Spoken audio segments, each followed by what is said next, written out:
Welcome back to our channel, and welcome back to the AMT 18-inch Starship kit,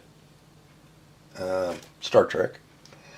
I think we finally decided on a name before we get into what I've done for the ship. I think we're going to call it the Lexington.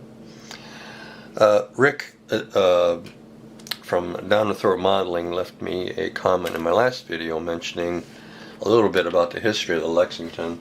And I thought, well, I'm going to get on the net and kind of look up the history of the Lexington. And yeah, that ship had a lot of fighting spirit, a lot of really cool history behind the Lexington carrier. So yeah, I think that's what we're going to name it. We're going to call it the Lexington. And it was the lead ship in the Star Trek show, the one episode Ultimate Computer. It was the lead ship in the mock combat trial to test out the new computer they were trying out that kind of went all HAL 9000 on everybody. So yeah, I think we're going to call this the Lexington. Should be pretty cool. So I'll look in the instructions to get the registry numbers when the time comes to decal this, because the instructions give you all the registry numbers for all the ships. Pretty good fighting ship.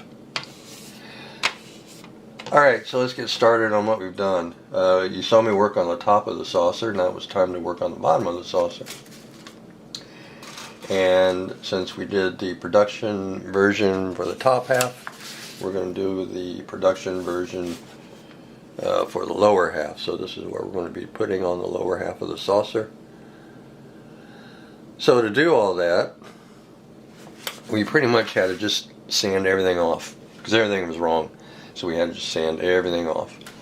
I wasn't planning on filling in these cavities here that's been on this kit since it's been made. I was just going to leave them, but as you can see, there's some windows that go right over those cavities, so I had to fill them. And so we did that. I had a little trouble, and this is strange, I had a little trouble filling those because at first I took some sheet styrene and made little circles, glued them in there, and then went over it with my usual glazing putty. But for some reason I thought the rings were a little further out, and this first ring goes right through, almost right through them holes. So when I went to use my tool, which we'll talk about here in a second, my compass, to make the rings, it was glazing putty is not meant to be scribed through. It's not hard enough for that. So when I run the compass through it, it would just chip and everything. So I thought, well, that's not going to work. So I went back and used Amazing Sculpt over these two holes right here. This one was okay because it's more plastic than it is filler, but these two were giving me the issue. So I went over it with Amazing Sculpt, thinking, well, that stuff dries pretty hard. So when I went to rescribe this line here, or at least around the window areas, on this side, the Amazing Sculpt, it came out. It's like it didn't even stick to the plastic, which is unusual because I've never had that issue before with Amazing Sculpt. Usually once it dries, it's not going anywhere. So it's like, well, terrific.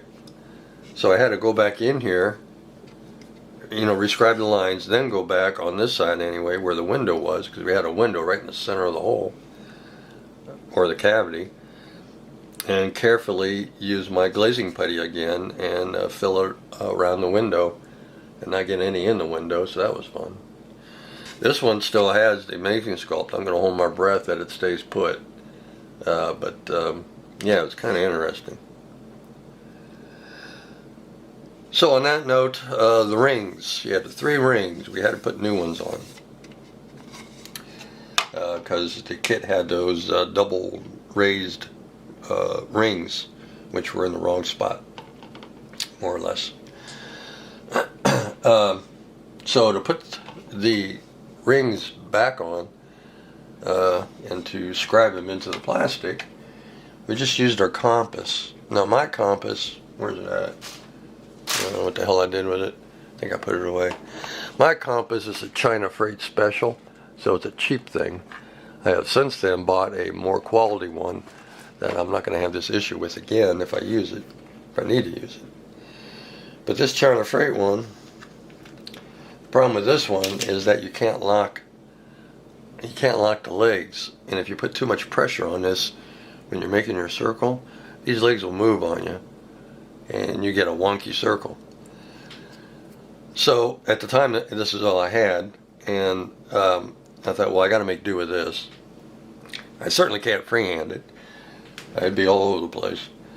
So what I did was I drilled my hole right in the center of the saucer. That was the first thing I did. And I thought, I need something to turn this, because I thought, if I can keep this straight, not put any pressure on it, and turn this instead of this, then I should get some nice circles.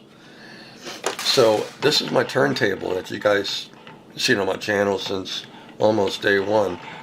I took the gear out to make it free turning, and luckily this saucer fits perfect on my turntable upside down.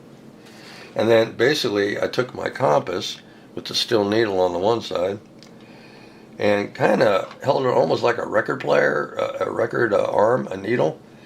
And so instead of turning the compass, I just sat here and turned the saucer. I'll make sure it was straight on there first. And turned the saucer. I kept turning it and slowly turning it until this needle started to dig into the plastic and started to score the plastic. And I did that for the first ring, I did it for the second ring, and then I did it for the third ring. I just kept doing that over and over.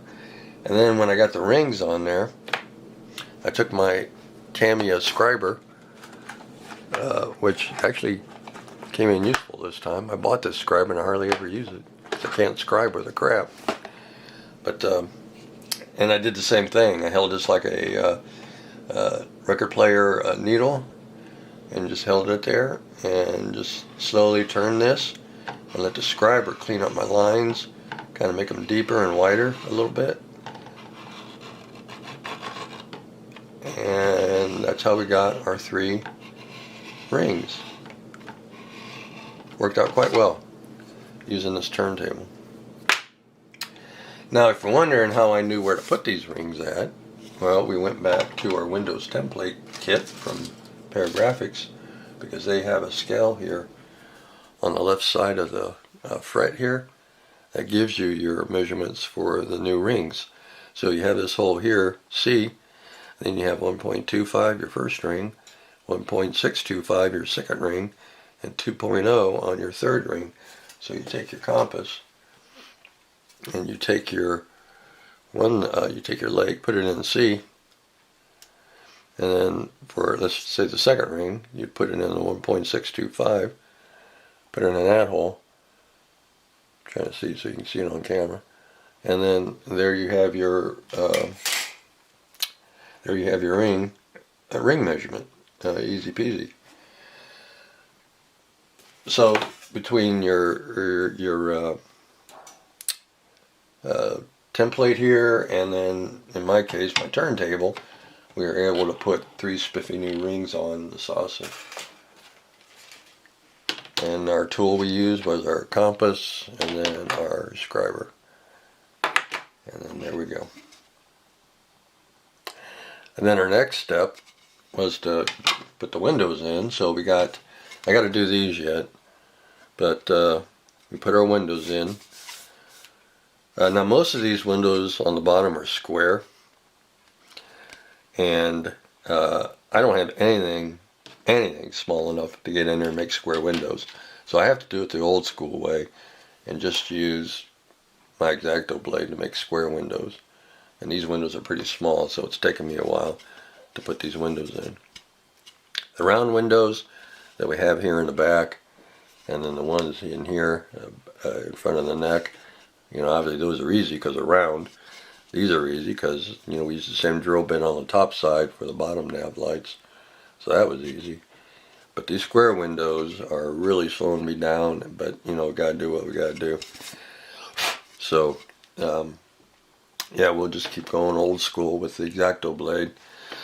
What I do is I take a real small circuit board drill bit. Where's it at? Here's my pin vise. a real small one, and start by drilling 2 holes on each side of the window. Then I carefully take my X-Acto blade and go between those 2 holes to get the center of it out.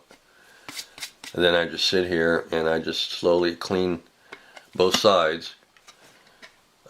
Slowly clean the window, and that's the only thing I know how to do, because I have nothing small enough to make all these little square windows. And you know, that's all we can do. So we got all the windows on except for these right here I got to do yet.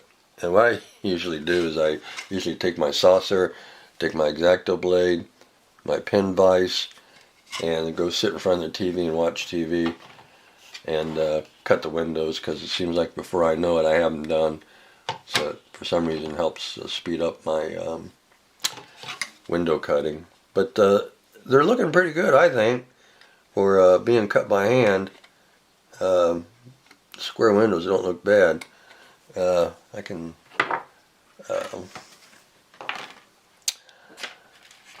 where's a little flashlight? I can kind of show you with the light a little better. Probably not showing up well on camera.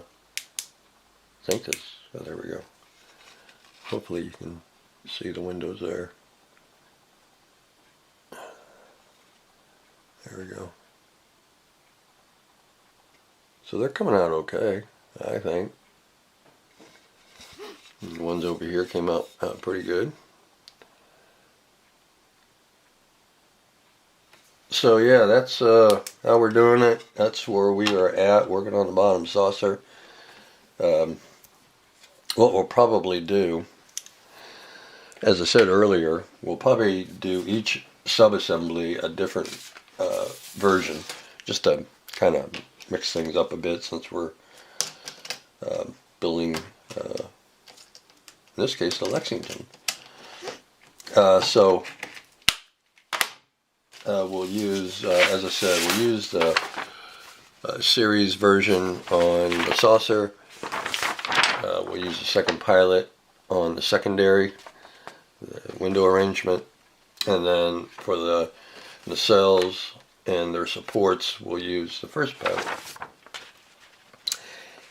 And then, yeah, and then we'll be done, and then we can have some more fun. But so far so good. Slow going, but I'm not really having too many issues. I had that issue with the Amazing Sculpt, which really surprises me, because I've never had any issues using that stuff. But well, like you say, shit happens. Oh, also too, for those of you that might be interested in the old Aurora kit, you guys remember the old Aurora guillotine kit? Well, Doll & Hobby is coming out with this again. So if you ever wanted to have a guillotine kit, they'll be producing it shortly. I don't remember when. Might even already be producing it. I'm looking for a date on here if it says a date, or whether it's already out. Well, third quarter of 2022, this year, third quarter. So if you're looking for the guillotine kit, the old Aurora one, that would be pretty cool.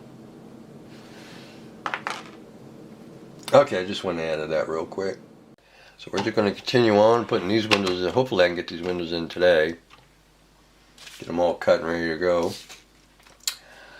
And then we'll put, we got windows on the side to do, in the front, the windows here. We'll put that on. That shouldn't be too bad. That one. How many we got? We got one.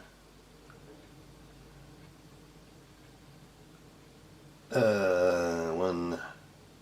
I'm looking here. 1, 2, 3. 3 different templates to use, I believe.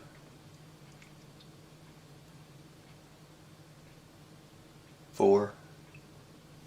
So it shouldn't be too bad. Alright guys, that's it. Take care. We'll see you.